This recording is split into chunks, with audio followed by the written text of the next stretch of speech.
Channel کو subscribe کریں اور بیل کے آئیکن پر پریس کر دیجئے تاکہ ہر نئی ویڈیو سب سے پہلے آپ حاصل کر سکیں۔ ایک بار درود پاک پڑھ کے کمنٹس میں اللہ لکھتے ہیں۔ اس لیے کہ نفس 3 چیزوں سے کمزور ہوتا ہے۔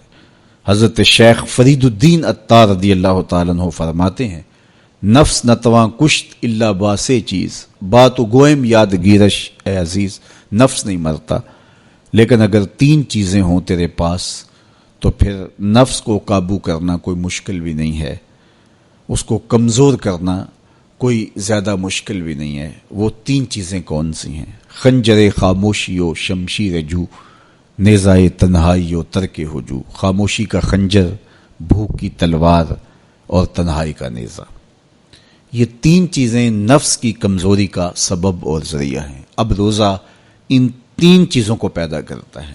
بھوک اور پیاس کے ذریعے سے نفس کمزور ہوتا ہے، تو روزہ بھوک اور پیاس ہے۔ اور میرے اور آپ کے آقا و مولا نے ارشاد فرمایا، یا معاشر الشباب من استطاع منکم الباءۃ فلیتزوج فإنہ اغض للبصر واحسن للفرج فمن لم یستطع فعلیہ بالصوم فإنہ لہ وجاء۔ اے جوانوں کے گروہ، تم میں سے اگر کوئی نکاح کرنے کی طاقت رکھتا ہے تو دیر نہ کرے، فوری نکاح کر لے، اس لیے کہ یہ نظر اور پاکیزگی کا محافظ ہے۔ اور اگر کوئی نکاح کرنے کی فی الحال پوزیشن میں نہیں ہے تو وہ کثرت کے ساتھ روزے رکھے، اس لیے کہ روزے قاطع شہوات ہیں۔ تو بھوک خواہشات کو کمزور کرتی ہے۔ دوسری بات، تنہائی، یہ مجلس کے شر سے بچانے کا ذریعہ ہے۔ چونکہ چند مجلسیں ہوتی ہیں جو انسان کے لیے خیر لاتی ہیں، زیادہ اختلاط لوگوں کا سوائے نقصان کے اور کچھ نہیں دیتا۔ اس لیے العافیت فی العزلہ فرمایا گیا کہ عافیت تنہائی میں ہے۔ ہمارے مشائخ فرماتے ہیں کہ سالک کے لیے سب سے بہتر جگہ اللہ کا پاکیزہ گھر مسجد ہے، یا پھر کامل شیخ کی صحبت ہے، یا پھر تنہائی۔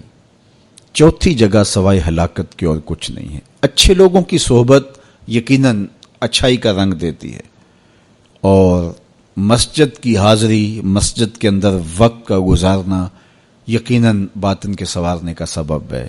نہیں تو پھر تنہائی ہی بہتر ہے۔ اور بری مجلس سے، برے جلیس سے، برے ساتھی سے تنہائی ایک بہت بڑی دولت ہے۔ تو رمضان المبارک کے مہینے کے اندر ہم عبادات کی وجہ سے بہت سارے معاملات سے کٹ جاتے ہیں اور ہمیں تنہائی میسر آتی ہے۔